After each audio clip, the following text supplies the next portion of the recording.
Well, from the Gaza Strip to neighboring Egypt, his father is promising to kill him for becoming a believer.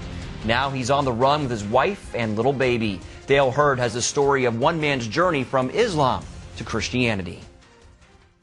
Muhammad Higazi's father always taught him to hate Christians. And yet Muhammad's Christian neighbors in his hometown in Egypt always treated him with love and kindness. And the more he learned about Islam, the more he began to feel distant from the God of Islam. That was the beginning of a quest to find out more about Jesus Christ. I began to learn more about Jesus Christ. About 3 years ago, he found a loving father in the God of the Bible. He wanted to publicly profess his conversion on his Egyptian national ID card that, among other things, lists a person's religion. He approached this lawyer to see if he could help him. Somehow Higazi's story was leaked to the press and unleashed a firestorm of controversy that seems to have swept every major Arabic-speaking television station.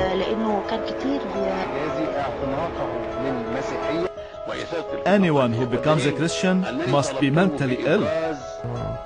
Adding fuel to the fire, Muhammad's friends began appearing on different TV talk shows to damage his character, even going so far as to call him disturbed. A few months ago, Muhammad's highly publicized case went to court, and the judge denied him the ability to change his religion from Islam to Christianity. If Muhammad should attempt to go against the court, he could face 3 to 10 years in prison and a hefty fine. Muhammad and his then pregnant wife Christina began running from the law. Just over a month ago, she gave birth to baby Miriam in hiding, alone, with no help from family or friends.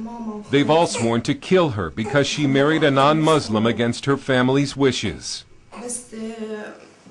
I love my parents so much. I want them to know that I'm praying that the Lord will open their hearts and minds, that He would show them the way, and that they would get the same blessings that I'm getting.